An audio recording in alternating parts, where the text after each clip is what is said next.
If you've been on the internet for the past few years, you've probably heard of the game Wordle, where you get a random word and you have to guess what the word is. In this video, we're going to build a clone of Wordle in React. This style of video is going to be a bit different than my previous ones. There's no script for this video, and it's not me showing you how to do something. Rather, this is me doing it for the first time, like a code along. There's practically no edits or cuts in this video, so I'm going to keep it as authentic as possible in one long take. Let me know if you enjoy this type of video. Let's get into it. Alright, so first things first, I want to get my project created. So to do that, I always use Vite. I'm going to go and open up my terminal, and let's run the typical command that we always use. Let's do source repos, get into this folder, and run the command npm create Vite at latest. I'm going to go ahead and name this, let's just say Wordle, keep it easy, nice and simple. Go React, JavaScript, and then we're going to follow these commands down here.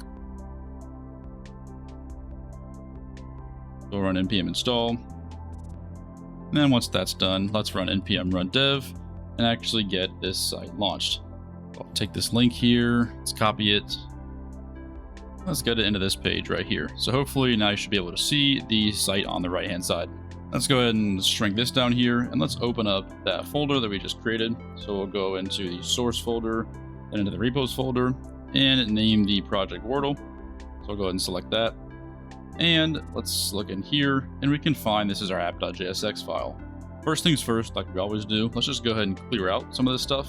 We're not really going to need it. We go ahead and clear this out. Let's clear out these logos. Don't really care about those. I'll go ahead and keep the import use state up here for now because I have a feeling we're going to need it in the future. So let's go ahead and just delete this too. And in terms of the CSS, for now, I'm actually going to keep the default CSS that we have in here. Unless I have reason to change it later, I'm just going to go ahead and keep it kind of how it is. Before we actually get started on doing any of the functionality, let's go ahead and get Tailwind installed because that's how I'm going to use for the CSS. So let's go to Tailwind, let's go to their site, and let's head to the installation tab. So go get started, installation. We can go framework guides here and then click on Vite, and it gives us these commands to run to set it up in our project. So we're going to follow those exactly. So we've already created the project, so we're fine on that front. And oh, here, I might need to rerun this. It looks like it reset it when I open up the folder. Make sure this is still up and running. Okay. And then in this terminal, we're actually going to install Tailwind here.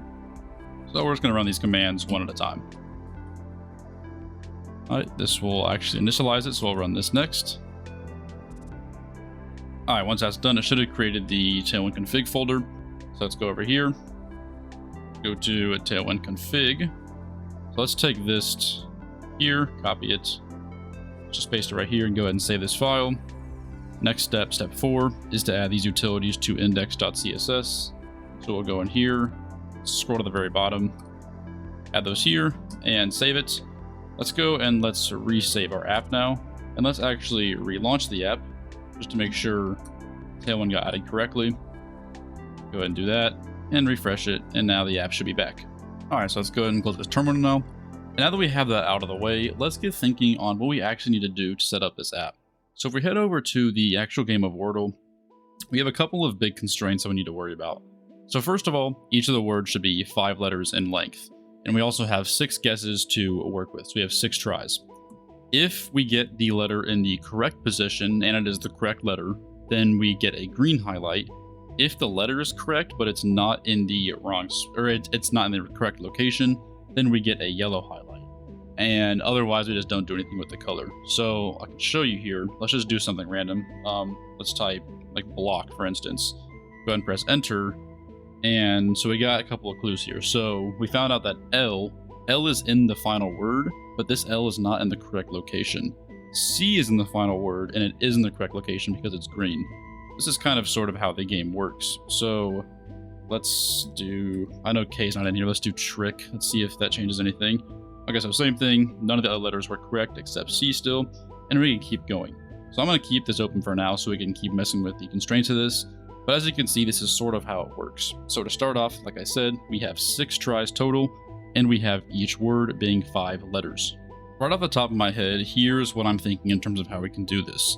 I'm thinking that we kind of have 2 methods or 2 routes we could go. The first route, option 1, would be to have a piece of React state that's like a grid. So it would be this 5x6 grid here. And this grid would be really the only important piece of state that we need. and we would just go over this grid where each word gets its own line.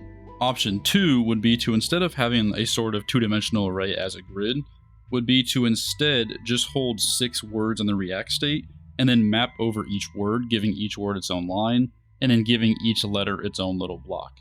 And I know it might sound right off the rip that option 2 seems more difficult, but I actually think in the long run it might be easier. I feel like with the grid approach, with the having the two-dimensional array in state, we might run into some issues in terms of updating each word and making sure that the line ends are correct.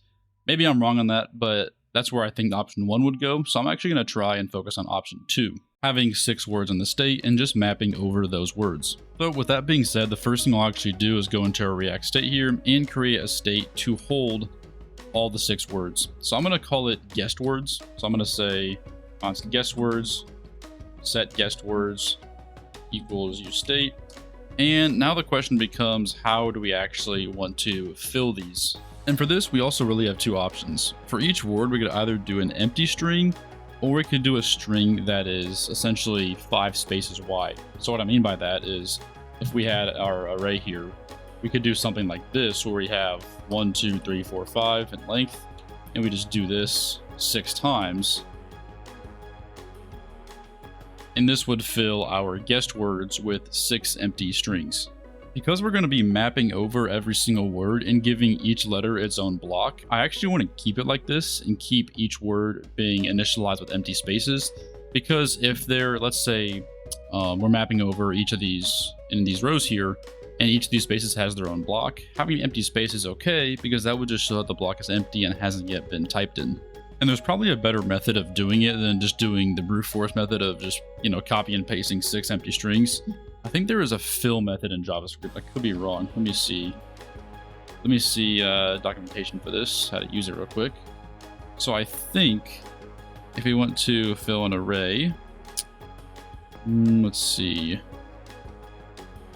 This may not be what we want. Okay, actually, here's what we want here. So we want this. So let's say, instead of doing this, let's take this, and we're going to say new array, and we want it to be, actually, let's make a constant for our length, so we have that just to begin with. So we'll say const word length is going to be 6, and then const, let's say total guesses is equal to 5. So the new array here, we need to have it at size, oh wait, I got that backwards, sorry. Word length should be 5, total guesses should be 6. So the new array should be total guesses and size, so that'll be the size of array. And then we are going to fill it with an empty string here. Let's do 1, 2, 3, 4, 5. And this line right here should default our guessed word state to a array that is 6 in length, where each one is filled with an empty string that has 5 empty spaces. And just to make sure this works in the way that I'm thinking it will, let's just log it out real quick. Let's open up our console and test it. So we're going to log out guessed words, save it, go here, open up our console here, put it over here in this tab. I may need to change my OBS so you can see the console here. Give me 1 second. So here we can see we have an array. So let's check it. Let's see, it should be, okay, yeah, so it seemed to work correctly. So we have 6 strings here, each with 5 empty spaces. Now let's get our board set up. I mentioned a moment ago that the way I wanted to do it was to have essentially a component for each line and a component to represent each one of these boxes here. So I'm going to do exactly that. And I'm actually not going to mess with having these in a separate file because I don't want to jump between files a bunch. So I'm going to put this all in this one file here. So let's make a component for each of these Wordle lines here. So we'll say function, let's just call it word line. And for right now, this will just return a, this will just return a div. And then let's make a function for each letterbox. So we'll say letterbox, return, and this will also return an empty div. What we need to essentially do is go into our app here. We need to take this guess words piece of state and we need to map over it. And at each render, we need to render the word line component. So let's actually do that real quick. So let's make this a div here so we can give some styling later on if we need to. Let's go div. And then how do we do this? So let's say guessed words dot map, And then for each word, we want to return something. And like I said, to keep it simple, we're just going to render out the word line components. And we're going to actually give this word line component a prop, because obviously it needs to know what word it's talking about. So we're going to give it a word prop. And then we're going to pass in this word right here. I'll go back over to our app here. And for this, so we're already rendering the word line with each word being a prop. And now in the word line component, we need to render in these letterbox components. So let's say we're going to do the exact same thing. We're going to say for each letter in the word, we're going to map something. So word.map letter. And at each letter, we are going to return the letterbox component. And just like the word line expects a word prop, the letterbox should be expecting a letter prop. And to keep it simple for right now, this will just display a letter for right now. And it looks like our page errored out here. So let's go open up our console real quick. And looks like we have... Oh, I removed the default export on the app. Let's add that back. I forgot the main.jsx file needs that. Let's save that. That should fix that error. Let's see. Let's refresh the page here. Okay, yeah, so that error should be gone. But it looks like we have a new error. It says word.map is not a function. So I think what may be the problem is that the map function might not be working on a string. So I might need to actually convert that into an array first. So I believe the way I can do that, there should be, I want to say it's .splits, I believe is the correct method to turn a string into an array. And we'll just separate it like this. I think that's the right way to do it. Let me go ahead and save this and see if this did anything. So let's save it. Let's look at our console again. Let me actually close out the console here and then refresh the page. And it looks like our console is fine now, so I think our app is good to go. We obviously can't tell if anything is going on right now because first of all, we have no styling and the letters are empty, so it might be displaying on the page, but we just can't see it. So let's actually give some basic styling, starting with our letterbox component. This is going to be each individual square that you're seeing on the page here. So for this, again, we're using Tailwind, so we can add stuff directly to the class name. Let's just give it a couple of things. Let's say I'm going to hard code the width and the height. I'm going to say width 24, height 24. I want to give each one a border, give it a black border at that. Let's make the, I want to say the background should be white. Let's make sure the text is black. Let's go ahead and save it. And it looks like now we just have this massive column of these blocks. So we're on the right page, sort of. But we want each word line to be its own row. So let's actually go to the word line here. Let's go class name and let's give it flex and we'll say flex row. And here you can see we actually do have a nice little grid now. Let's make some spaces between each of these. So in flex boxes, we can do that by doing space X, let's say 2 pixels. And then let's give each one margins of 4. So now we have this grid on our page that has a bit of nice spacing in it. This is a great start. And actually, before we go any farther, real quick, if we look at our console here, we're getting this warning, each child in a list should have a unique key prop. So let's add that real quick before it gets too annoying. So let's go into our code here. And we can do that by whenever we're doing a mapping statement by just adding a key here, or actually we'll say index. And then we're going to pass it down as if it were a prop. It's not an actual prop, but we're going to need it as a unique identifier. So we're going to say key is index like this. And then we're going to do that for here as well. Where we're also, so basically anywhere we're doing a map, we need it. We'll say index and then letterbox. Oh, we're not actually passing down letter. Kind of forgot to do that. So let's pass letter down first. And then, letter like this. And then we will say key is an index. Go ahead and save it. And that should, let's double check. Let's clear this out. Let's double check. And it should have silenced the warning. Now let's think about a couple of other things in regards to the React state. What else might we need in this program to keep track of in the state? Well, the first thing that I'm thinking of is the actual word that is correct. So as you know in Wordle, it selects a random word. And that's probably from some library where it's just randomly generating something. So we're going to need somewhere in our React code where we can find a word and then set that as the state. So let's actually make a use effect for that, because I only want to find the word right when the app first renders. So let's make a use effect for that with an empty dependency array. So we'll go in here, and this should be in our app component, by the way. So we'll make a use effect hook, and we will give this an empty dependency array. And just so we're clear, I'm going to comment on this. This will say getting correct word. And let's make a piece of state for that correct word up here. Let's say const, I'm going to call it correct word. We'll say set correct word equals use state, and we'll just default it to an empty string. We can worry about fetching a random word from a library later, but for right now, let's just hard code in the word, because that makes it easier for us to test. If the word is random, it's harder for us to test and see what's right and wrong. So let's go ahead and say, we'll say set correct word, and let's just set it to apple to start off. And you're probably wondering, why am I not just doing this in this line right here? Well, I could, but we're going to need this use effect for later whenever we actually pull the word. So that's why we're keeping it there for right now. And off the top of my head, there's actually two more pieces of things that I think we should store in the React state. The first one is the word count, and the second one is the letter count. The word count we're going to need because we're going to need to make sure that we don't exceed the overall tries of 6. So let's make a state for our word count. We'll say word count, set word count equals use state. And obviously it should default to 0 when we first start because the user has not yet guessed any words.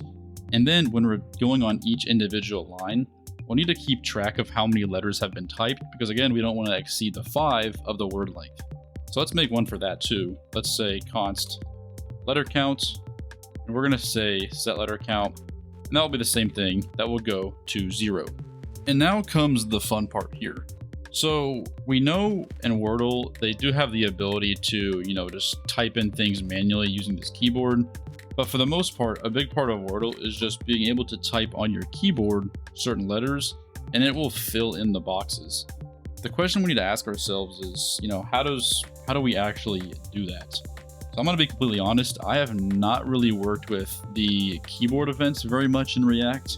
I want to say I maybe touched it once or twice, but I think the way we can do that, and we might need to go back in this a little bit later, but we can just start off with this right now, is to make a use effect, and we can basically just use an event listener to watch for key down events. So what I mean by that, it's an empty dependency array for right now, and what we can say here is, I believe we can use either document or window. I'm going to say document, and it should be add event listener. I want to say it's called key down. Let me scroll, make sure these options are here. Yeah, so key down. I believe that's what actually watches for a user pressing something on their keyboard. So we're going to say key down, and then I believe here, let's look at this stuff here. So yeah, we need to pass in this listener function here, and the listener function is the function that's going to be called whenever the key down is actually activated. So basically every time the user presses a key, we're going to call some function. So let's actually just write a function skeleton up here. Let's just say function handle key down. And for right now, it'll just be empty. But this will be our actual callback function that will get ran whenever a key down is detected. What's nice about putting this key down event listener in this use effect with no or an empty dependency array is that means whenever the app first renders, this add event listener is going to get invoked and add the event listener to our document. And then it will be available so long as the app has not demounted yet. But speaking of that real quick, if the app does unmount, what we need to actually do, just to be safe, is we need to remove the event listener, because if something goes wrong and the app, keeps mounting and remounting, we don't want it to keep adding event listeners without removing them, because it's going to get, it's going to spam our program essentially. So let's do this. I believe we can just do document dot, I think it's remove event listener, and it should be the same syntax here. So key down, and then should be handle key down. I believe this should be the correct syntax. So essentially, our app first renders, we add this key down event listener, and when it unmounts, we remove that same key down event listener. Now let's think about a couple of things. What are the possible options that a user can do when it comes to typing on their keyboard? Well, the obvious answer is that they can type whatever's on their keyboard. So we have anywhere from numbers to alphabetical characters to tab, enter, backspace, all that stuff. So we need to handle all of that accordingly. So the way that I was thinking about it is essentially in this handle key down function, we should check to see what the key is. If it is a valid alphabetical character, then we will input it on our app here. If it is a special thing that we actually need, like a backspace, we'll handle that separately, same as like enter and whatnot. But if it's any like number or weird random character, we should essentially just ignore it, because we don't want to be adding, you know, asterisk, exclamation point, all that stuff on our app here. We just want it to be alphabetical characters. So to handle that, we need to pass in the event property to the handle key down function here. And I want to actually look up, I believe it's stored in e.key, but let me see. Key down event. Let's check this because I want to make sure I'm not getting this wrong. So we have key down. Let's scroll through here. I want to say it's in .key. Okay, yeah, returns a string representing the key value of the key represented by the event. Let's click on this here. And let's see. Value is determined, so it's a string. So I believe if we press, like, you know, let's say F on the keyboard, it should be a string with just a letter F, I believe, according to this. Okay, yeah, let's see. Predefined values here. Let's see the possible values. Okay, yeah, so they are all strings. So if we look at each of them, basically, if I were to hit, you know, if I were to touch caps lock, then e.key would say caps lock like this. So let's look a couple of things here, just make sure these are all logical. So, okay, these all seem reasonable. So these are all modifier keys. And I assume, okay, yeah, so this is going to be an important one, this enter right here. And actually, while we're here, let's go ahead and look at that. So we have our E that stands for our event, and we just looked, it's stored in the property .key. So let's say something like if e.key, and what are the edge cases or special cases we need to consider? Well, the first one I think we're looking at right now is enter, because if a user is on Wordle here and they get to the end of the line and they press enter, that would mean that they are trying to submit that word and then go to the next line. So let's say if e.key is equal to enter here, e.key is equal to enter, then they want to do something. We'll worry about the functionality for this in a second. But let's think of other use cases that we need for other keyboard values. So I don't think we need to worry about tab or anything for now. Space might need to come back to that. I don't think that should be a problem because we can check that in a second. Let's look. One thing that we need to look at is backspace, I believe, because backspace, we want to have the ability for users to go back. So, okay, yeah, it's just called backspace here. So let's say else if e.key equals backspace. So this is another special case we need to worry about. And then after this, let's see, what else? I think the main function we need to worry about here now is the alphabetical characters. So the easiest way I thought of doing validation to make sure it's an actual alphabetical character is doing a regular expression or a regex. One way we can do that, I'm pretty sure, is to do something like this, where we have /s here to actually encompass the regular expression. And then I always get these mixed up on what's the end of the expression and what's the beginning. I think the beginning is caret, and then the end is $. But we're going to do a range of characters. Let's say we're going to accept anything from lowercase a to z, and also uppercase a to uppercase z. And then this should end with the $sign here, I believe. And then we can do the .test method on a regular expression. And this actually, what it does is just make sure that it is valid. So basically this line is just testing to see, is the character between A and Z lowercase or A and Z uppercase? If it is, we want to do something. And then to handle all the outliers, like let's say it's not enter, backspace, or alphabetical. Like let's say I put in the $sign or the @ or any other special character. Let's just have that in the else. And all we're going to do in this is just return. Because if it's not one of these things, we don't want to handle it. Let's just jump out of the function so we're not have to worry about it. And I want to keep these if, else if statements as uncluttered as possible. So I'm actually going to make separate functions to handle each of these. So I'm going to have a function called handle enter, handle backspace, and then handle, alphabetical or something like that. So let's make these functions, let's actually make them right below this one. So I'm going to say function handle enter. And then I'm going to just copy and paste this twice and rename these. This one would be handle backspace. And this one I would just say handle alphabetical. And then in each of these respective things, we're just going to call whatever corresponding function there is. This one right here should call handle key. Oops, that's not handle key. Handle enter. This one here should do handle backspace. And then this one here should do handle alphabetical. Let's focus on this handle alphabetical function first. What do we want to do if the user types in an alphabetical character? Well, the first thing I'm thinking is if someone's typing in one of these boxes here, but they're already at the 5th box, we shouldn't allow them to keep typing. So I'm basically checking to see if the letter count state, which we defined up here, is already at 5, so it's already at the end of the word. We shouldn't allow the user to type anymore. So that's actually right here. Let's say if, and let's check the letter count. So we'll say if letter count is already equal to 5, meaning it's at its max, what do you want to do? Well, let's just jump out of this function and return. So basically, if somebody presses an alphabetical character and they're already on the last box, it'll trigger this function, but we're going to immediately return because we don't want to allow them to type anymore. Next, what do we need to do? Well, let's think about it. So whenever we're typing in this field here, we're keeping track of the guessed words up here, right? So this is where we're going to be appending the words to once we're done typing them.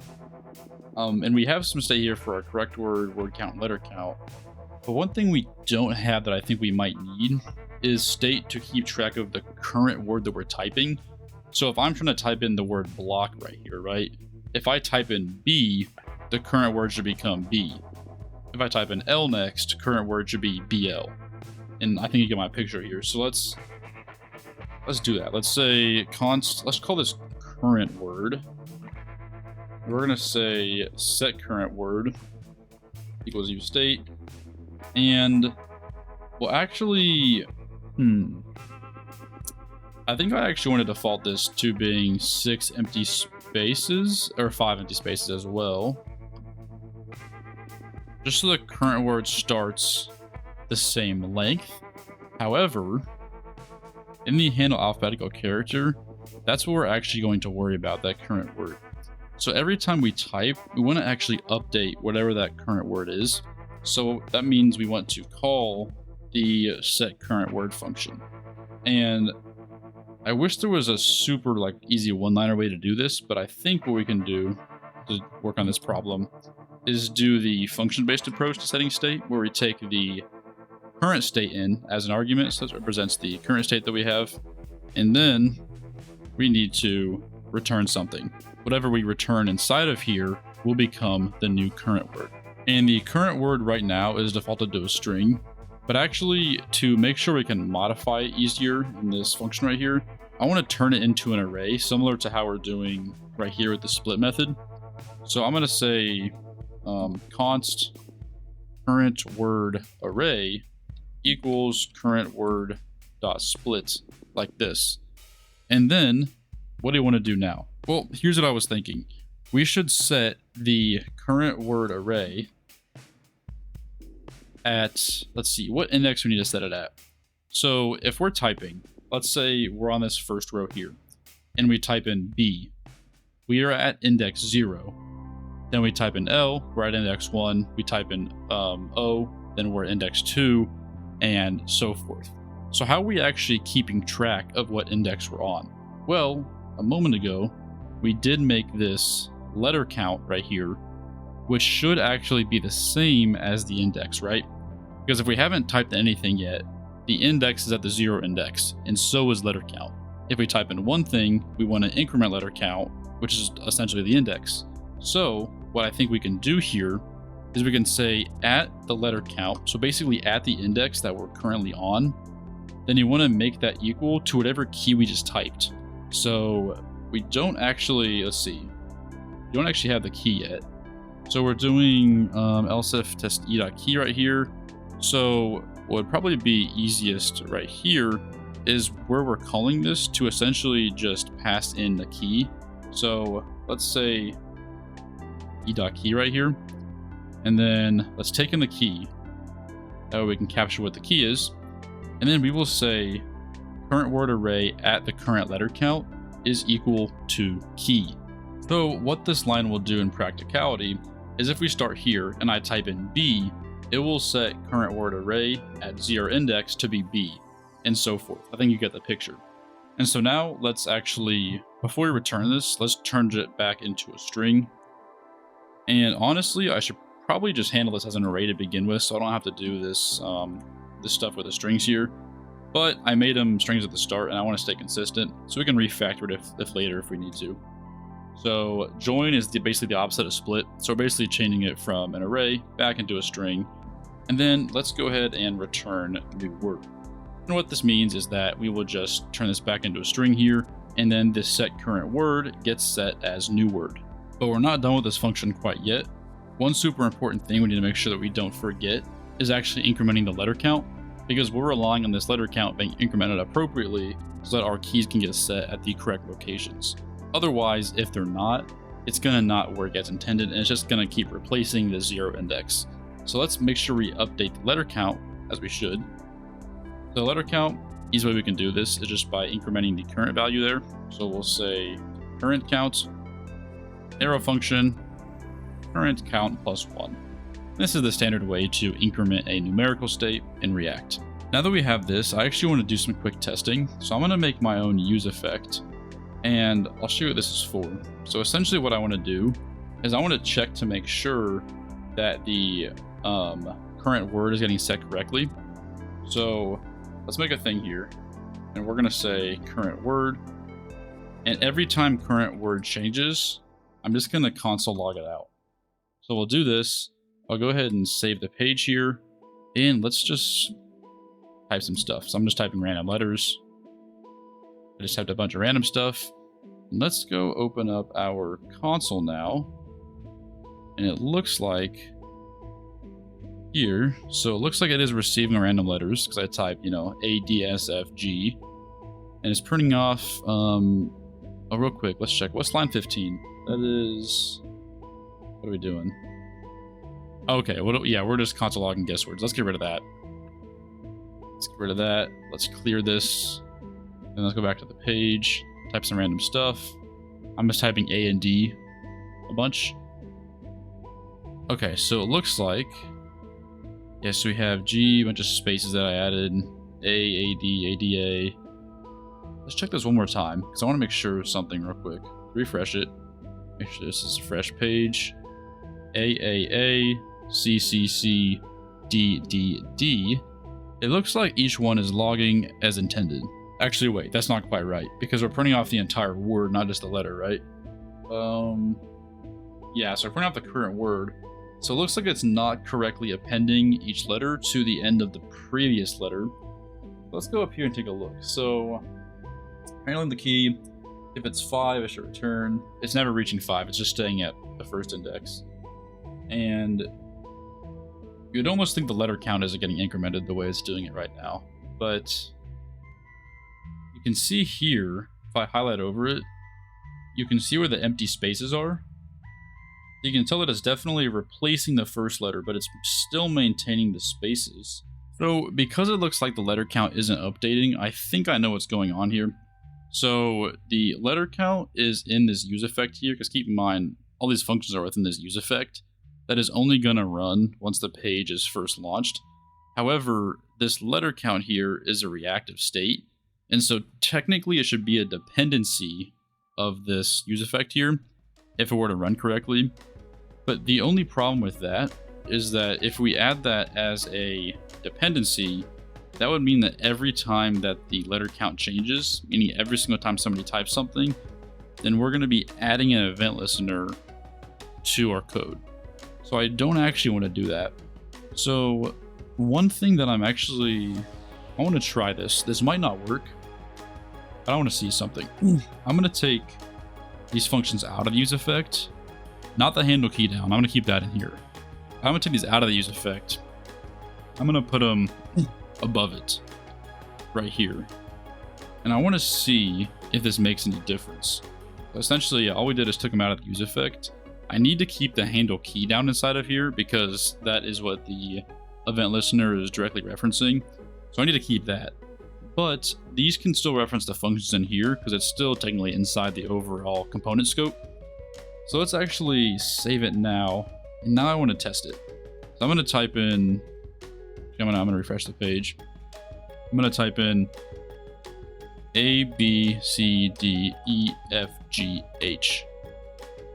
And it looks like it is still doing the exact same thing. There may not be a way, at least from what I can see right now, to avoid having something in the dependency array here.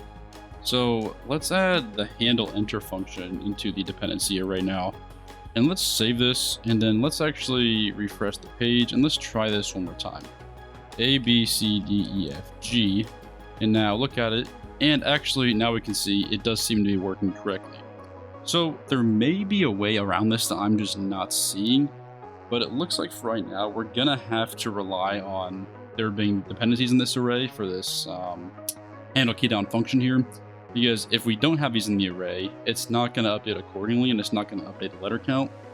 And it does create the potential risk of adding more than one event listener, but I don't really think that's a huge problem in the long run.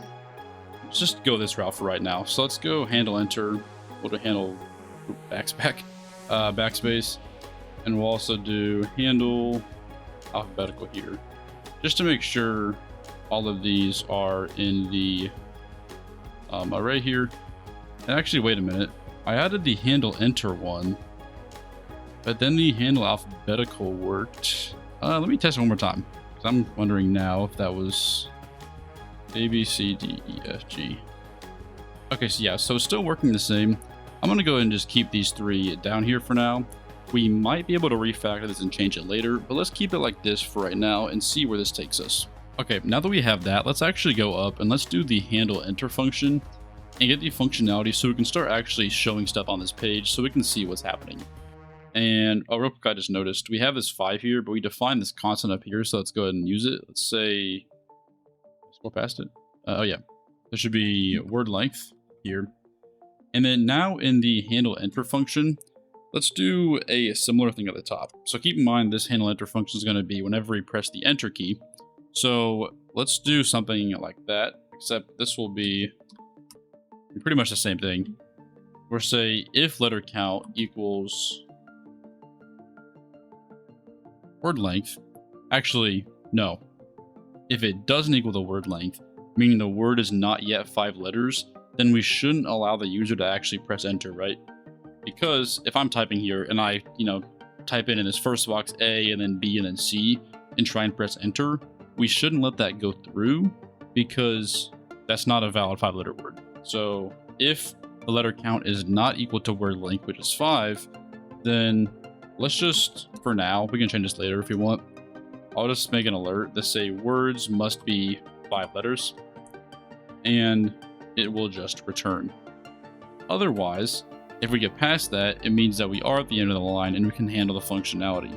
Now the question becomes, once we press enter and we submit a word, what do we actually want to do in terms of the React state? Well, we need to take care of a couple of things. The first one being the guessed words, because if you think about it, the guessed words up here, when you initialize them, they're starting off as, these strings that are 5 characters of just blank spaces. However, as we fill in guesses, we're going to want to fill these guessed words up with the actual words that we're typing in. So I'm going to do something here, kind of similar to how we're doing the current word. We're going to use the functional form of setting the state. So we're going to say guessed words. And then we need to return something here to set our new guessed words. And this actually shouldn't really be anything crazy. I think the easy way we can do this is by using the spread notation. So we can say, let's say updated guessed words. We're going to set it equal to whatever is current. And actually, let's just for the sake of saving some time, let's just write this as current. And we're going to say ... current. That way, the updated guessed words initializes itself as being a copy of the current array. And then what we can do is we'll just update it accordingly. We'll say updated guessed words. And then we need to have an index here. The question is, how do we know what word in the guessed words array that we're actually updating? Well, up here, we made this word count state here. And if we're on the first line, right? So we're typing in this first line and we press enter, we want to add something to the 0 index of guessed words, right? Well, word count should represent that index, right? In the same way that we're doing the letter count for current word, for the setting the current word, in terms of setting the overall guessed words array, we can do the same thing, but instead of using the individual letter count, we can use the word count. And what do we want to set it equal to? Well, we want to set it equal to the current word. And then we can just return this. Because the reason why I'm doing it like this is because let's say our guessed words, we just started the game, right? Guessed words is all empty strings. Or sorry, not empty strings, but they're strings that are, 5 spaces of blank space. So we get in here and I type in the word block and then I press enter and this function gets called, right? So block, this doesn't get hit because we're already at 5 letters, so we're good. So then we get to this set guessed words. So we're saying updated guessed words is current. So again, the default of the blank space strings. And then we get to updated guessed words count equals current word. What that is doing is saying the guessed words at index 0, because word count is 0, is equal to block. And then we're just returning that. So essentially after this is done, after the first iteration, it would be an array of 6 strings where the first string is block and then the other 5 are still just the empty spaces. So I believe this should work. We can test it in just a moment. But before we do that, there's a few more pieces of state we need to update to make sure that everything goes smoothly, right? So the first thing I'm thinking about here is incrementing the word count, right? Because we're relying, again, like here in this in alphabetical, we're doing kind of the same thing where I set in the current word, and then we're incrementing the letter count. We need to do the same thing up here, except for the word count. So let's actually do that too. Let's say set word count, we say current plus 1. So we're incrementing the current word count plus 1. So if I finish this line, press enter, word count should now be equal to 1 instead of 0. Next, let's think about what else we need to do here. Well, we want to actually reset the current word and the letter count, right? Because if you think about it, if we type in the word block here and then press enter, we want the next line to be a current word that is blank, and the letter count should be back to 0, because if it's still sitting at 5, then that's going to create a problem for the next line. So we need to reset letter count, first of all, just back to 0. So let's say set letter count 0, and then we also want to reset the current word, because current word, as of right now, would be block, if we typed in block. So we need to reset it to be empty again. So we'll say set current word. Let's just do the 5 spaces again. So 1, 2, 3, 4, 5, and this will reset it back. So let's go ahead and save this now. And now I actually want to do a little bit of testing to see if this works. We haven't yet added the ability to see our stuff happening in real time here, but if I type in, let's say A, B, C, D, E, and then press enter, oh shoot, I just realized my thing is still looking at the console, so you guys couldn't see what I was typing. So let me re-show you what I just saw. So I was looking at this page here, I'll refresh it. So if I type in A, B, C, D, E, you can't see the update in real time, but if I press enter, now you can see it. I can do that over and over again with different letters, and it always limits it to 5 letters and goes to the next line. So, like I just said, we have a great starting point here. While we're here, let's go ahead and get this backspace function figured out. So let's, we're gonna do a similar thing to how we're doing with each one, how we're checking the, the word length / letter count at the top of each of these functions here, except for backspace. Let's see, so backspace, we actually want it can be perfectly valid if somebody is on the 5th letter, right?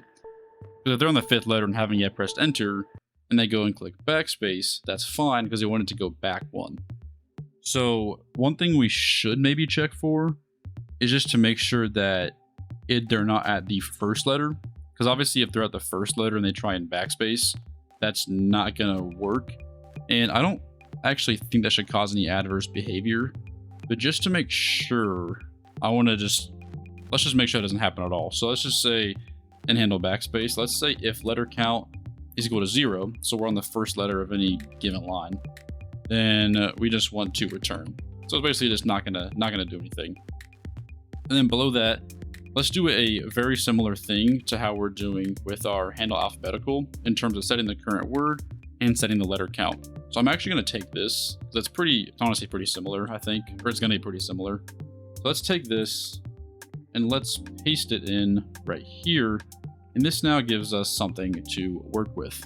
First of all, when we're handling the backspace, the letter count should go down by 1, not up by 1, since we're going back letter. So let's change that first. And then the only line we actually need to really change in this is going to be this line right here, because we're obviously not setting it to any given key. What we actually want to do, so let's say, let me just think about this for a second. Let's say we have like 3 letters on a line, right? So let's say we're looking at just the A, B, and C, and we're on the C, and we click backspace. We want the C to be essentially deleted, but we don't want it to become an empty string. We want it to be an empty space, right? Because that's how we started at the beginning. We're doing the empty spaces. So first of all, instead of saying key, I think we just need to do an empty space like this.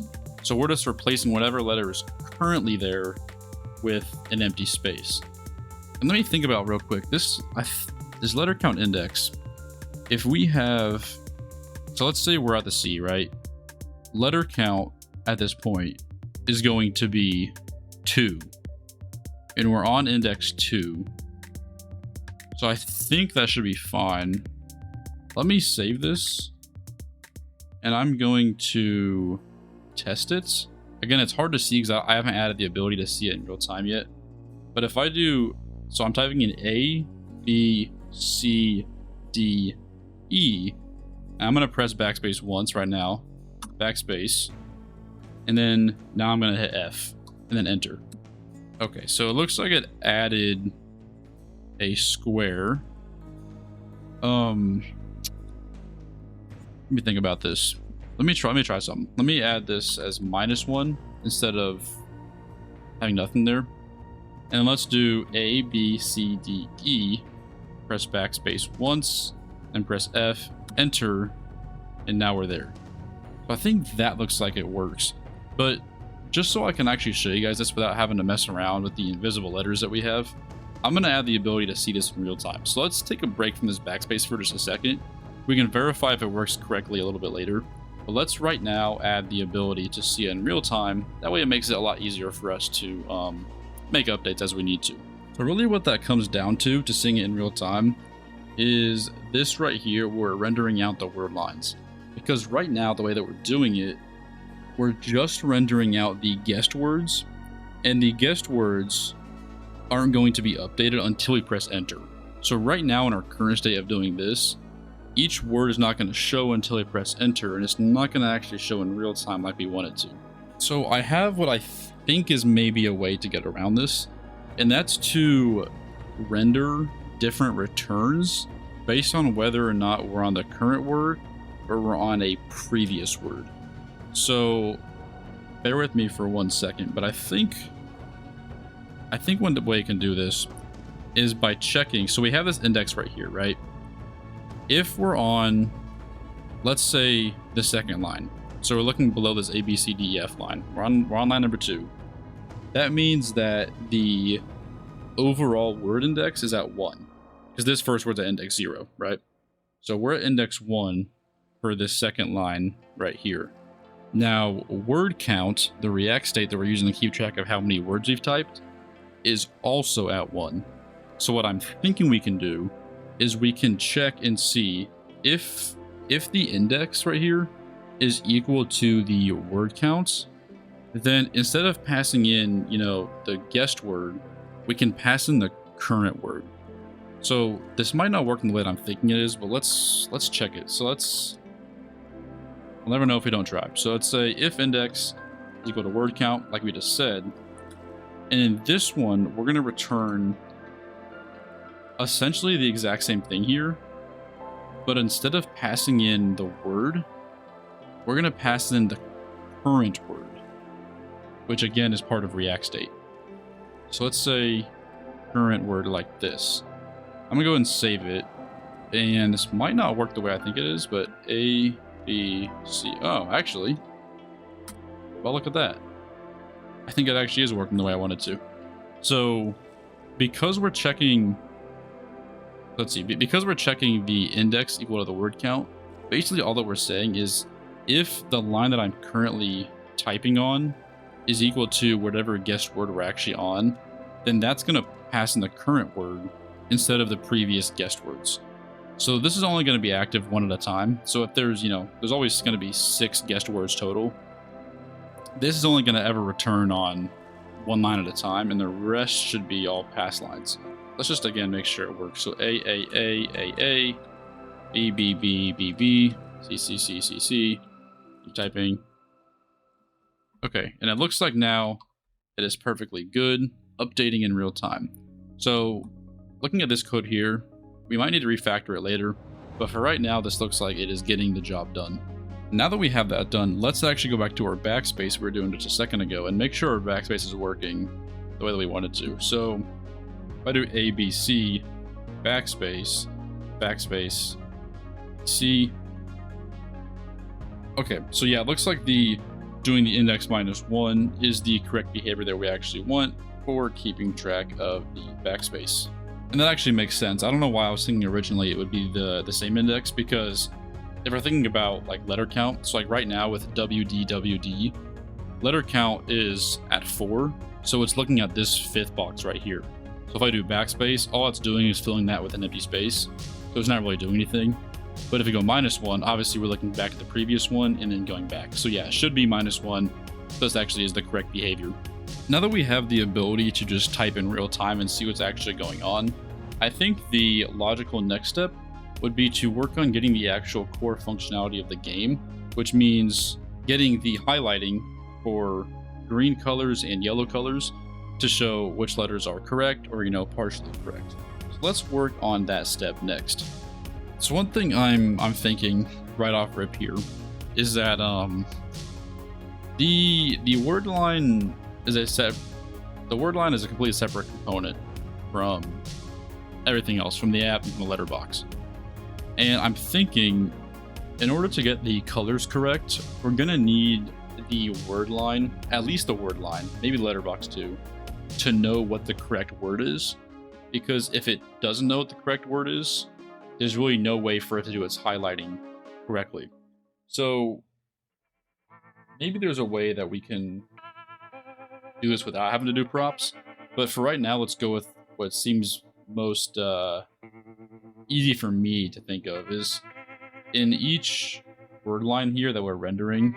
So in both of these, I want to actually pass in the correct word so that the word line component has access to it. So I'm going to say correct word. Just correct word. Let's keep in mind only the app component actually has access to the correct word state. So let's pass it down here, and we're gonna need to make duplicates of all these now, which is kind of annoying, but here's what it is. So save this, and now each of the word line components should have access to whatever the correct word is. So now the question is, well, where do we go from here? Well, here's what I think would be the easiest way to handle this. If we go down into our word line here, where we're mapping out each letter for each of the individual boxes, let's actually write some logic here to determine if the box should be green or if it should be yellow.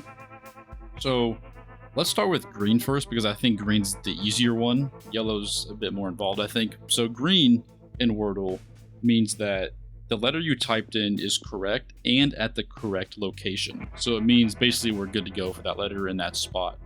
So one thing that I think we can do here to check if this is true here, let's make this a Boolean. Let's say let's say has correct, we'll say has correct location for this one. And we're gonna say equals, and this will be a Boolean, so we need a conditional statement here. And we're gonna say if the letter that we're currently mapping is equal to the correct word at that given index. So I believe what this is saying here is if, let's refresh this. If the correct word is apple and we type in AP or XP XXX, this P should be green, right? Because it's in the correct location and is the correct letter. So what this line here is saying, this should come out to be true because we're saying letter, which is P, is equal to correct word is apple at index 1, which is P. So this should be highlighted green. So we're saying has correct location is basically our Boolean saying should it be highlighted green or not. And now when it comes to handling yellows, let's make another Boolean, and we're going to say const has correct letter. So basically what we're going to say by this one is the actual letter that we typed in the correct word. So essentially, if we have this string right here, this xp_xxx, this p, because we typed it right here, this should also be correct, right? Because P is in the word apple. So basically what we need to check, for each given letter, we need to say, okay, is this letter in the correct word? Well, how do we do that? One way I was thinking of doing this, and this is kind of a standard thing to, search for what letters are in a string or an array or something, is to do basically like a hash map. So having an object that has the letters in it. So actually, to get this hash map object, I want to go up to where we're first setting our correct word state. So that is right here. So we're setting the correct word state. So let's actually make a variable for that word. Let's say const word equals apple. Then here we will just pass in word. And then right below that is where we can make our hash map object. So let's say, how do we want to do this? Let's say const letter object.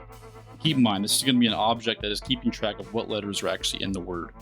So we're going to just initialize it to an empty object at first, and then we can loop through this. And there's actually a pretty way that I like to do this. We'll say let letter of word, and then for each thing here, we're going to say letter object at index letter is, and we can say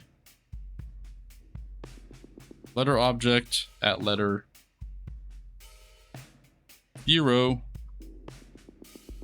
or +1.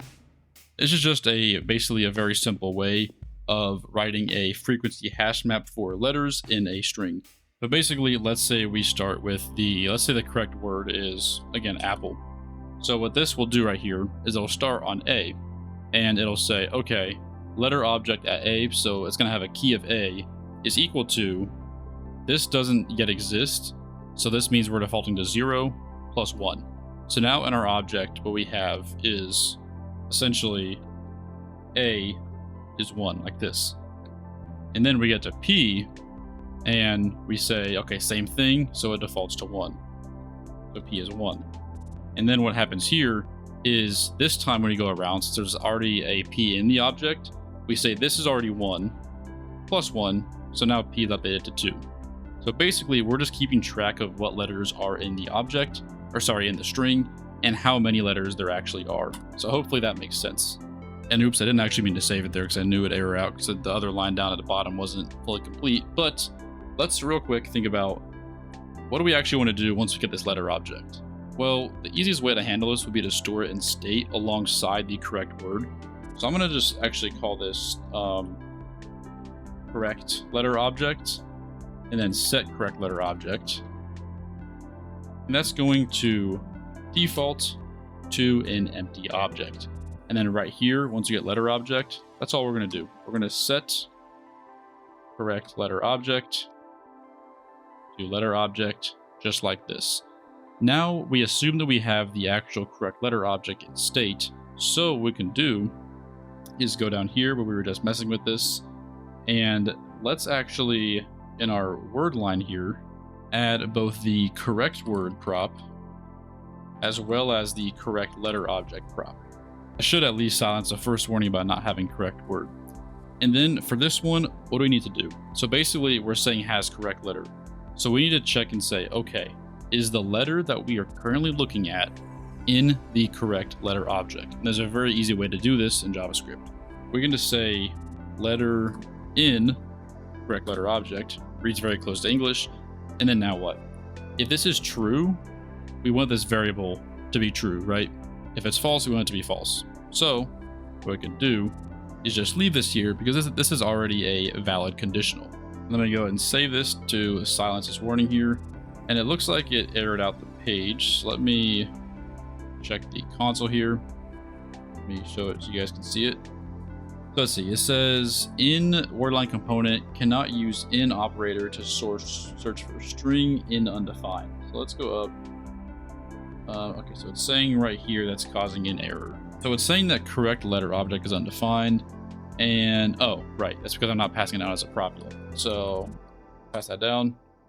Should be correct letter object like this. And we will take this, paste it in here. And now save it, and let's go back to the page here.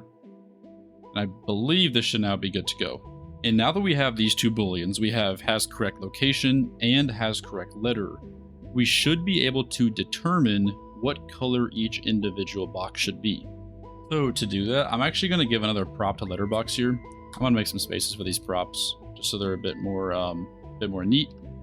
And so let's just call these two props. Maybe not the best naming convention ever, but let's name these yellow and green. We have two props like this. And these are going to be props that are either true or they're going to be false. Obviously, if green is true, we will change the display color to be green. If yellow is true, we will change the display color to be yellow. So hopefully that makes sense. So now let's ask ourselves, what out of these two conditions, what constitutes a box being green? Well, ideally, both of these are correct, right? Because a green means the letter is in the word, has correct letter, and it's in the correct spot. So what we can do is just say, if it has the correct location and it has the correct letter, then we can display it as green. And then yellow, what yellow means is that it's in the letter object. So the letter is in the correct word, but it is not in the correct location. So that's easy to say. We can just do not has correct location. So it doesn't have the correct location, but it does have the correct letter. And this should give our green and yellow properties accordingly. So now that we have that, let's let our letterbox component know that it should be expecting a green prop, it should be true or false, and a yellow prop as well. And then down here in our actual class name, we can actually do some conditional rendering here for the class names to either display it as green or display it as yellow. One way we can do this is instead of doing just a regular string, we can do a JavaScript expression for our class name here. Let's do it like this. And then let's just make this a template string. So we'll use the backtick character. And yeah, let's be like that. And then now, how do we make it conditionally render either green or yellow? Well, let's make sure there's a space here. And let's press enter, go on to the next line. And I'm going to inject some JavaScript in here directly by doing the $sign and then curly brackets. And now in here, we can actually write our statement to see what color it should be. So let's say if it's green, then what do you want to do? Well, let's in Tailwind make the background equal to green. Let's do green 500. And then we'll say else if it is yellow, then what should it be? Well, we'll do the exact same thing. We'll say it should be background yellow, and we'll do 500 as well for that. And then if it's neither of those, you just don't add anything. So if it's green, we're making the background green 500. If it's yellow, we're making the background yellow 500. Otherwise, we're not doing anything. Now let's go ahead and save the page, and let's actually test that to see if it works. So our word is apple, as we said it originally. So now we're doing APPLE. So it looks like that displays the green. Let me check something. I think it might be because it's an uppercase A, an apple. Okay, let's change this to lowercase a real quick. And then, okay, so that's going green. Let's go ahead and refresh this. So APPLE, that seems to match exactly, right? Let's refresh this and let's do L. Okay, yeah, so it looks like the L where it's not in the correct location but has the correct letter is displaying yellow, and when it's in the correct location it's displaying green. Let's do a few more. So let's do block. Oops. Did I press enter? Oh, there we go. Block. Okay, so now the L, it's telling us the L is in the word, but it's not in the correct location. So that seems to be working correctly. Let's do just some random letters. L, P, A, M, L, or something like that. So yeah, this P is in the correct location, but the A and the other L's are not, and the M is not in the word at all. So it looks like, as of right now, as far as I can tell, that it seems to be working correctly. The only obvious problem, though, is that we don't want it to obviously reveal the color before the users press enter, right? Because if I'm playing the game and I type A, then obviously I know A is the first letter, and I don't get punished for, missing the first word. Now I can just test it over and over again until I get the right word.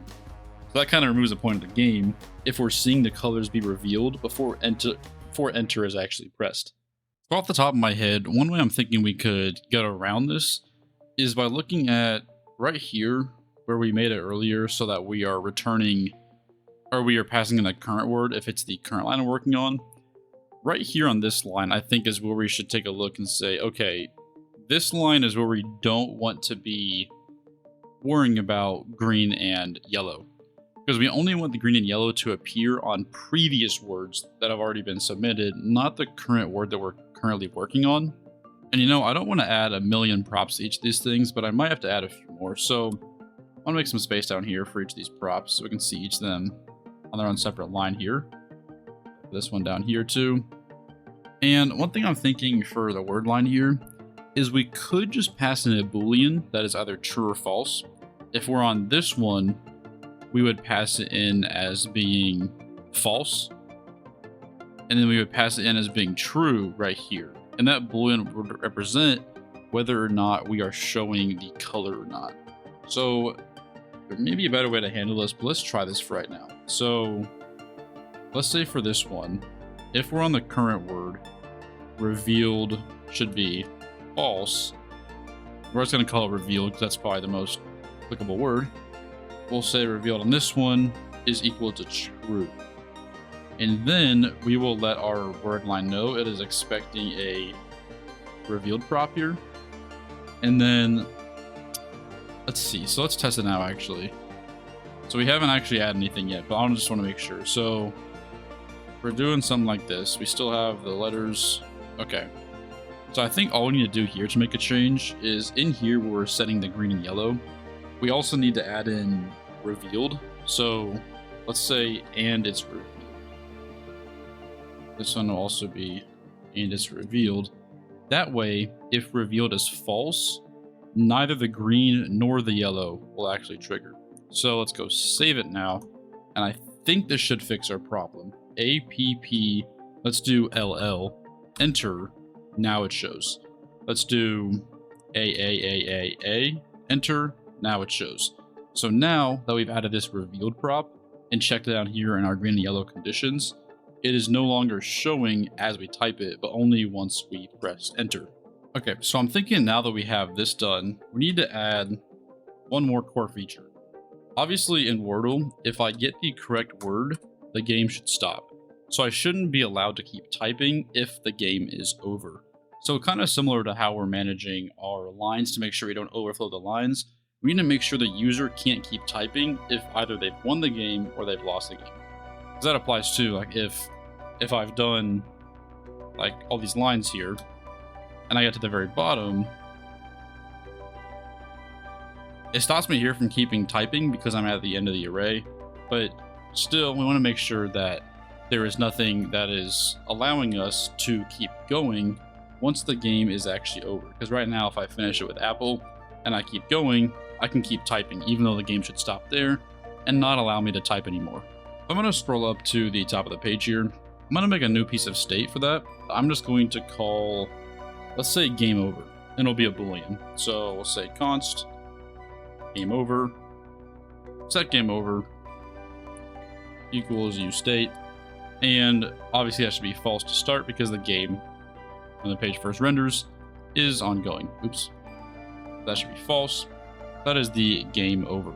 Now I guess the question is, where do we actually set whether the game is over or not? And I believe the only place where we actually need to set it is in the handle enter function, because the only ways the game actually ends are, one, if I guess the correct word and then press enter, or if two, I get to the very bottom and I'm on word number 6, the game is not over right now until I press enter, then the game is over. So basically, the game will only ever end after the enter key is pressed, which is why I think we can add it in the enter right here. So at the top of our handle enter function here, let's actually add 2 if statements. One checking for if they won, and one checking for if they lost. So to check if they won, what we can do is we can look at the current word that we have. We can say if current word is equal to the correct word, then that obviously means that the user has won. So let's just set game over, and we will set it equal to true. And then, just to get out of here, we'll go ahead and return. And then to check if they have lost, we can say if, let's see. So we need to say if current word is not equal to correct word, and the word count is at 6, right? Let me think about this for a second. So let's say, hold on, might not be right. Let's see. So if I refresh this and let's say I want to go for the lost condition. I just do this, this, this, this, and now I've typed in this. And then I press enter. So current word would be equal to AA. Correct word is apple. So that means this statement is true. Word count is actually equal to 5, not 6, right? Because, yeah, it is 5. So let's say, these are constant. Total guesses -1, because right now we're only, like I said, we're only a 5 word count, not 6. So let's say total guesses -1. If that is true, if both those are true, that means you have lost. So game over is also true. And we're going to go ahead and return this. And just so the user knows which one is which, let's just write an alert. Let's just say you've won for this one. And then right here, we're the same thing, except we'll just say you've lost. Just so the user knows what actually happened. So let's go ahead and refresh this now.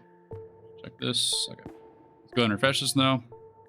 And if I type random, now I type apple, it now says you've won. If I, let's see, refresh this, go just type random stuff, get to the very end, and then do this, it should say that I've now lost. And then let me check something real quick just to make sure some edge behavior. If I do this, but then I type the correct word at the very end, okay, there we go. So it says you've won. So that seems to be working as intended. One thing I want to make sure of though is that if we've won the game, even though it says we've won, and it's not letting us type because it still thinks we're at the end of this line and it's not letting us press enter to go to the next line, which is actually good. But just to make sure that this is, fully shut down and won't let any typing happen, what I think we can do just to make sure of that, if you wanted to, is in here where we have our event listener, we could actually just remove the event listener in the event that game over is true. But to do that, we can just add game over to the dependency right here. And we can say if game over, and then we just take this basically. So we're gonna do this, say if game over, then you want to remove the event listener. Go ahead and save it, and now it should be behaving the exact same way, but we're actually formally removing the event listener, so no matter what, the person can no longer type anything, not even enter. And this is probably the way that it should be. Now let's look at the next order of business. So one thing I just noticed just now, if we type in something and then the correct word doesn't highlight the actual colors. Whereas in the actual Wordle, if you get the answer fully correct, it should highlight all green, which we had it before, but once we added the game over state, it is no longer highlighting. So again, I think the reason why that's happening is because it's not letting us enter onto the next line. So it still says this line's the current line, and we made it so that down here, if it's the current line, then we are not actually going to be revealing the letter colors. So one way I think we can get around this, I believe, is when we're looking at this line here, that's how we're determining what we're rendering, is if the index is equal to the word count.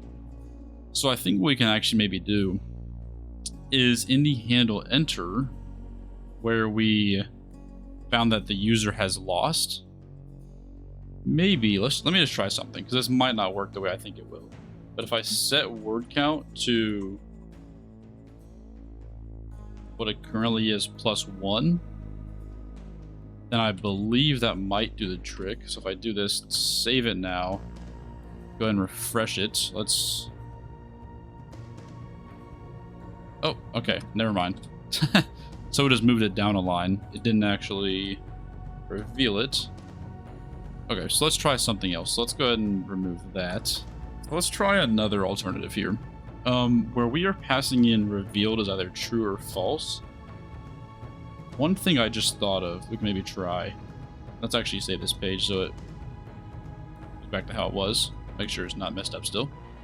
Okay, yeah, so still doing the same thing.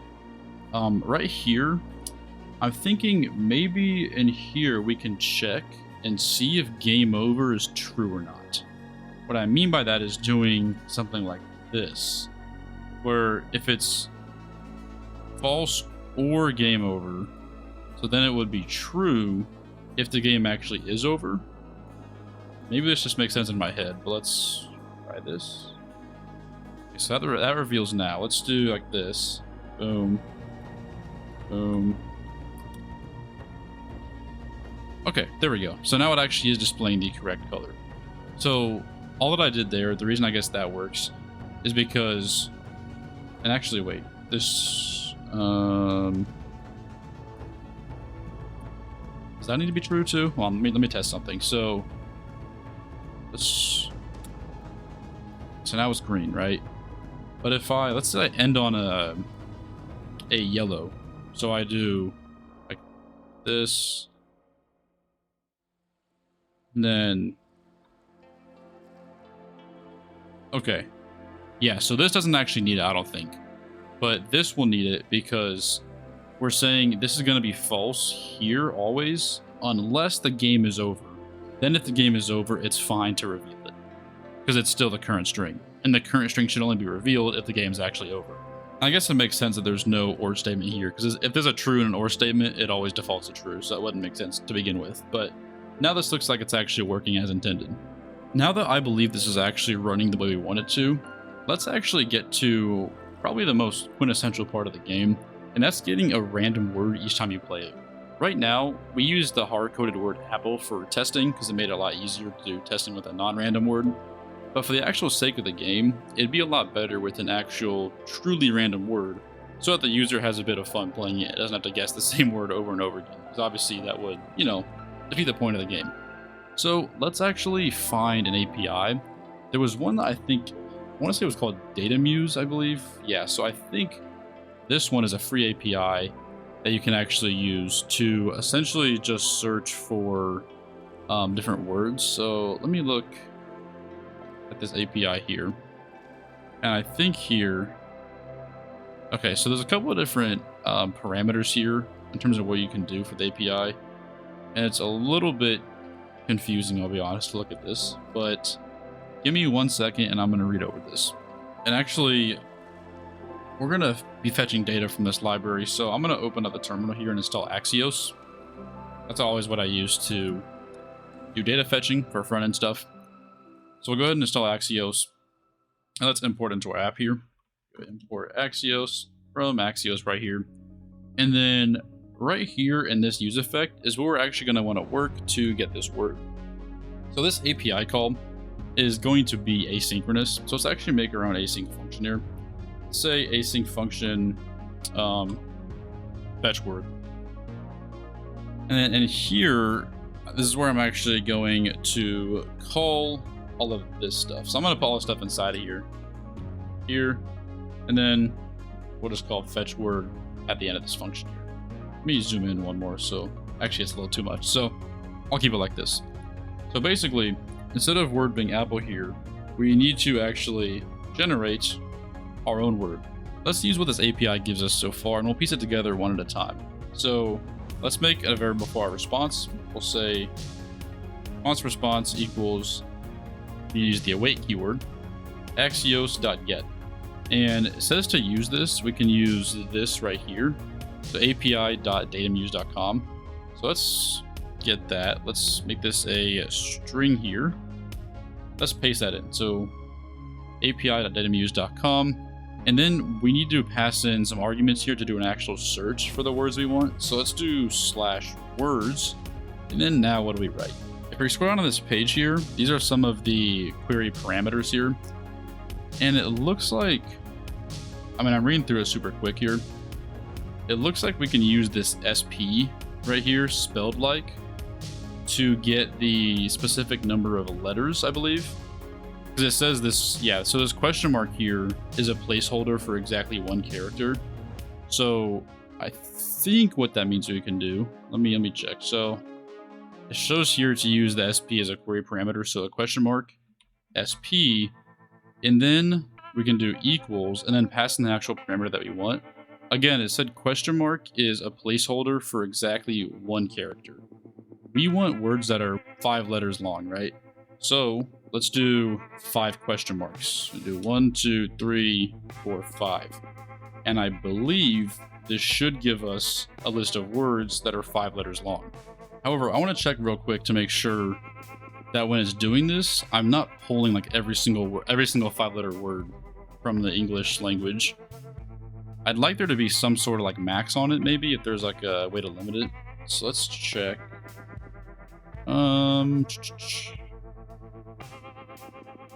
Okay. Maximum number of results to return, not to exceed 1,000.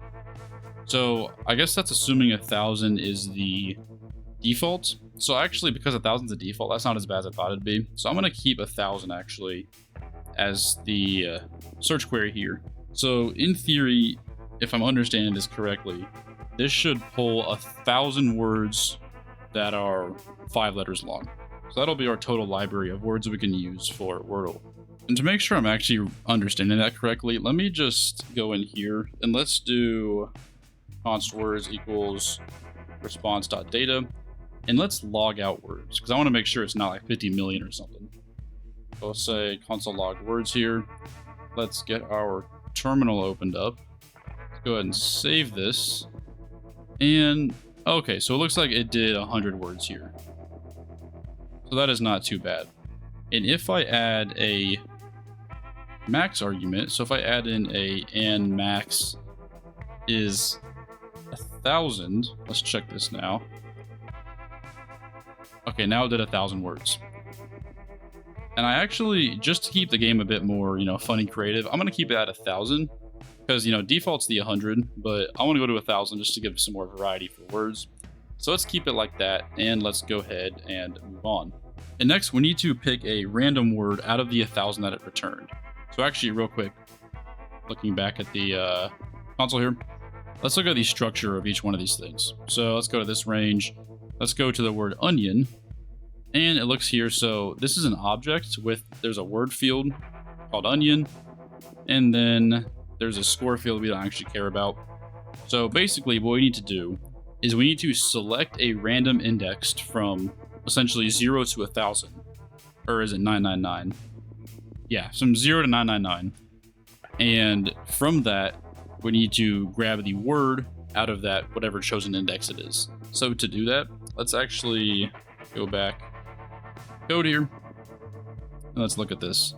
So we can usually do that by doing it like this. I'll show you here. Const random index. Usually want to use a floor function, so math.floor. And then we use the math library. So math.random, which this picks a number between 0 and 1 randomly. So it can be a decimal from 0 to 1, multiplied by the length of the words array. So basically what it's saying is this is a number from 0 to 1. So let's say it selects 0.57, right? And then we get words.length, which is 1,000. So 0.57 times 1,000 is 570. Oh, oops, this should be times, not and symbol. So yeah, so that should be 570. And just in case it's a weird decimal, we have this math.floor function here to make sure it is a whole number, because obviously the indices of any given array cannot be a decimal number, they have to be whole integers. So now that we have this random index, let's say we need to grab the word out of the word field, because as we saw, I had a word field and a score field. So let's say const word equals, and we need to say whatever the word is at the random index, dot word. Just like this. Oh, and here, let me delete this so I don't get the error. Let's delete this here. And then now, this set correct word should be fine setting just like this. And let's move this down here just for the sake of keeping things organized.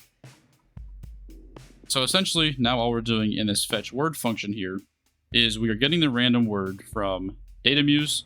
We are getting the random index from it, grabbing the word out of that random index, and then we're setting that state, and we're also still doing the object for checking the correct location of the letter. And just to make sure this is all going smoothly, I'm going to console log out the word, because I want to make sure we're getting a random word each time. Let me go over to the console here, let's open these, save this, let's actually refresh the page.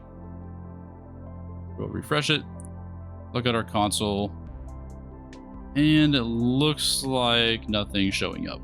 Let me make sure I'm refreshing it again. I don't know. Oh, that was the wrong page. I'm dumb. Refresh this.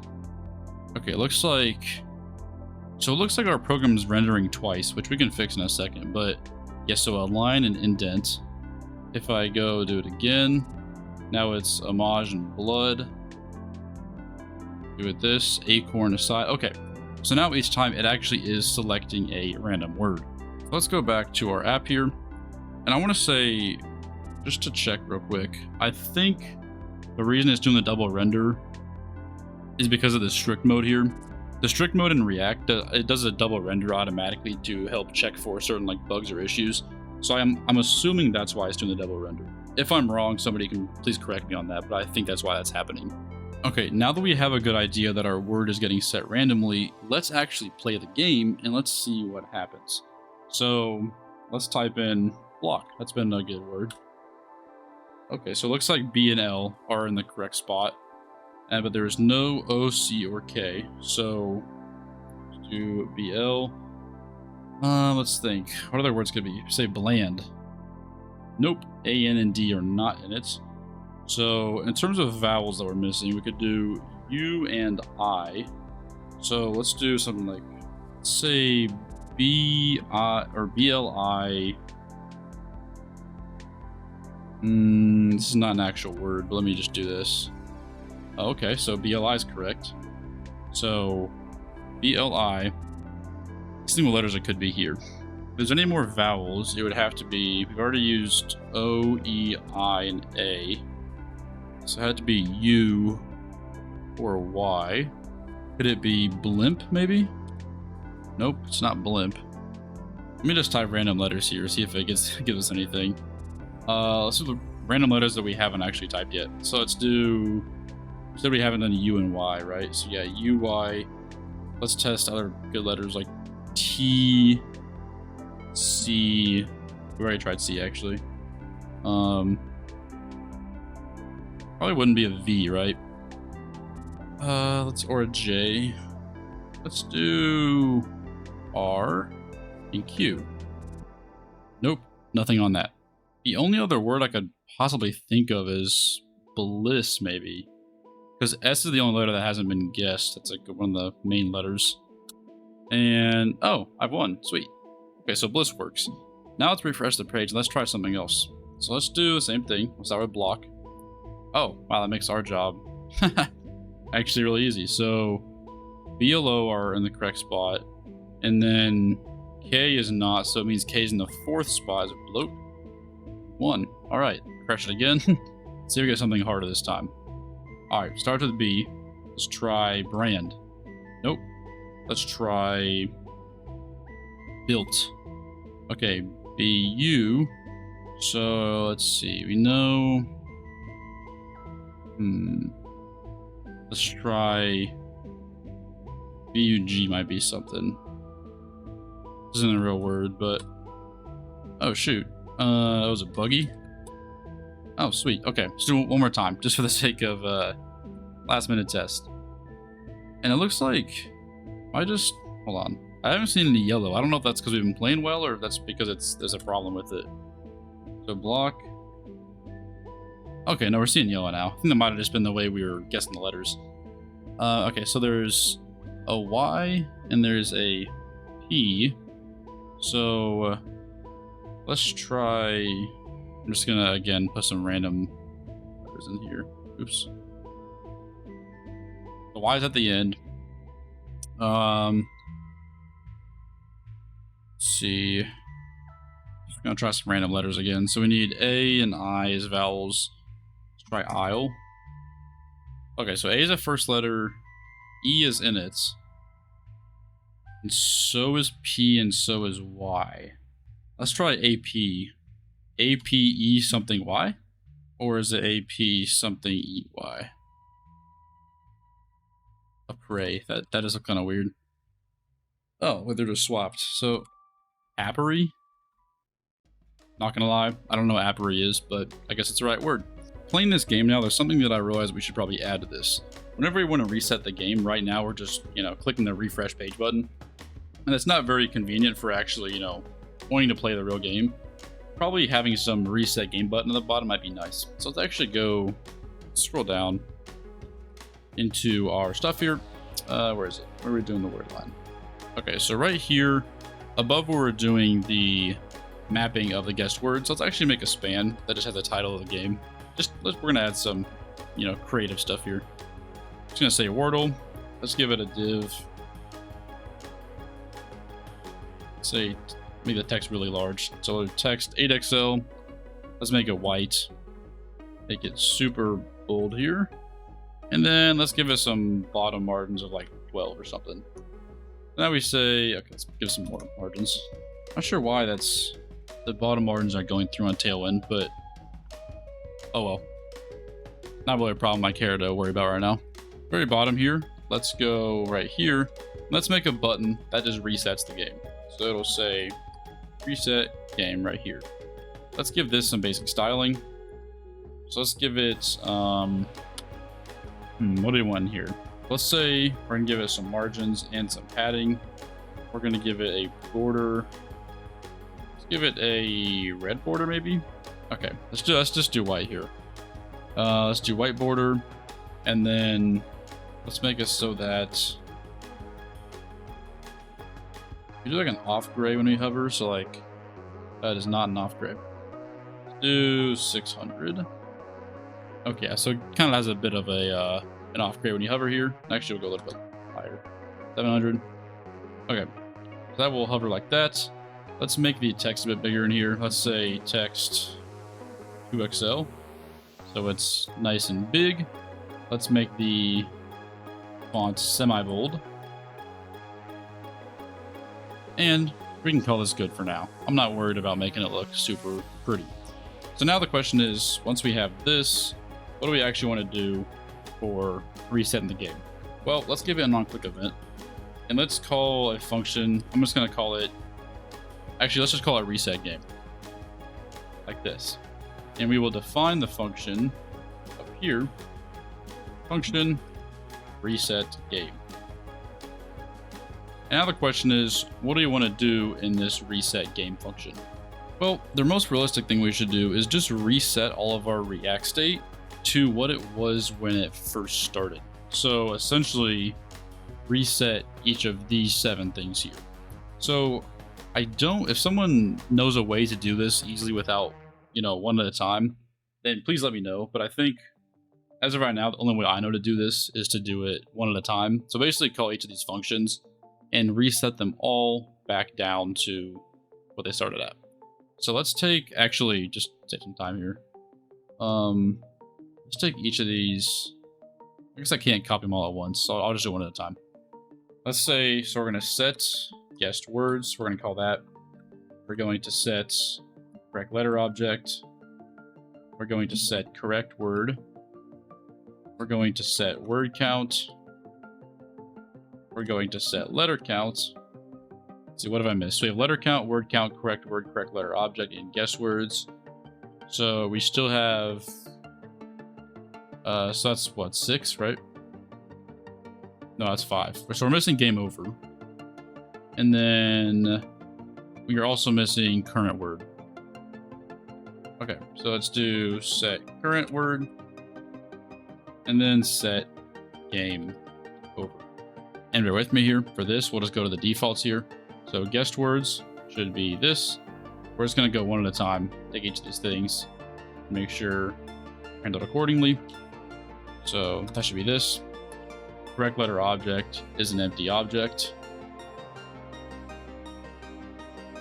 Let's see, do the easy ones for right now. Game over should be false.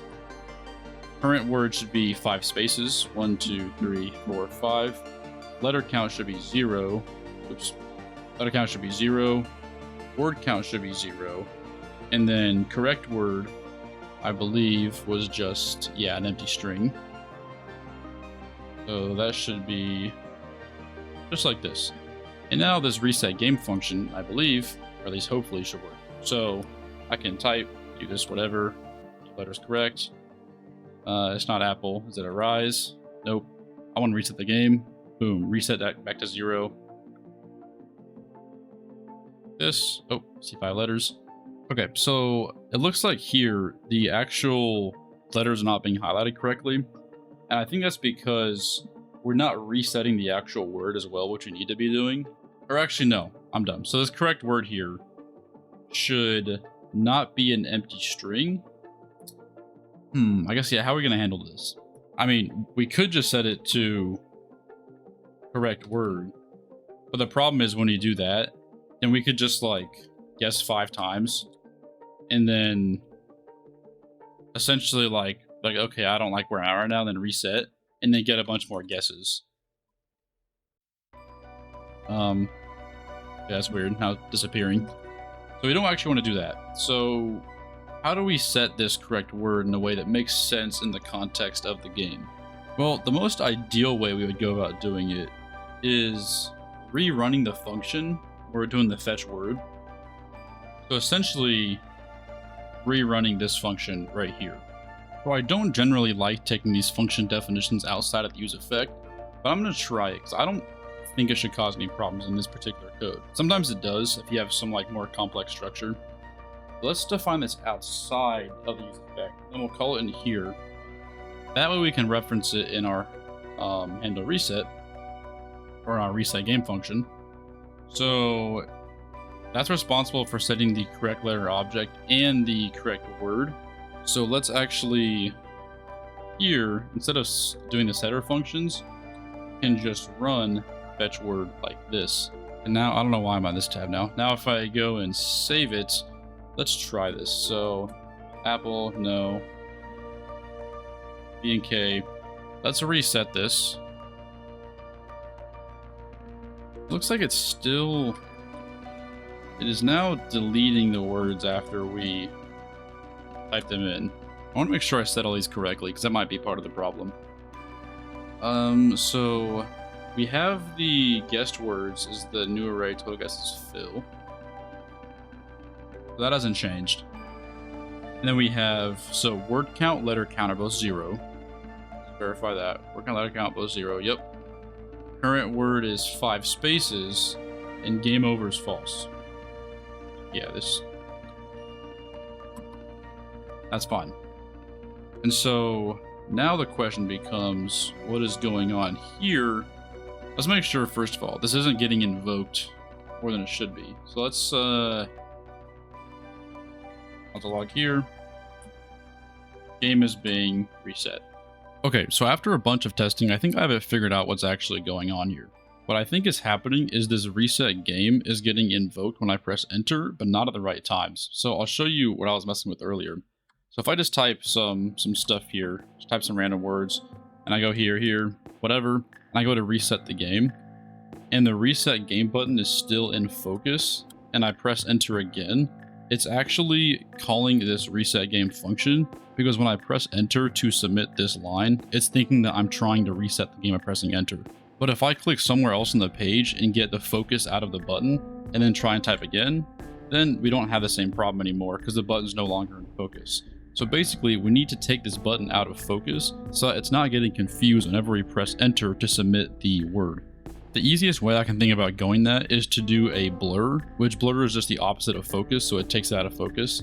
And what we can do to do that is if in our on click here, we can make a function here. We'll just expand on this a little bit. We'll make an arrow function, make this here. Let's call reset game still, but we're also going to call e.targets.blur to remove it from focus here. And by doing this, the button should no longer reset the game when I press enter. So now, if I go ahead and save it and just run some stuff, whatever, type some random letters, and I click reset game, even if the button is still in focus, when I press enter, it should no longer be a problem. So it shouldn't have any weird behavior when I'm doing this. So I'll do it again just to show you. And now it should no longer be a problem when I press enter to submit the word. And I think with that, that's where I'm going to end this video. This game right here is really by no means perfect, but for a first time run through of coding something like this, going in from scratch, I think it turned out pretty well. If you want to take this app and test it and make some improvements to it, I'm going to go ahead and put it on my GitHub for you all to see. Some improvements off the top of my head that I can think of. First off, making sure that the word a user typed is an actual word and not just a random, not just random letters like this. So making sure it's an actual word. And then maybe we can check for duplicate words as well. What might also be useful is a visual off to the side somewhere that just shows what letters have been guessed or haven't been guessed yet. If you enjoy this more laid back style of video where we just do a code along, please let me know in the comments. Take care everyone, and I'll see you in the next one.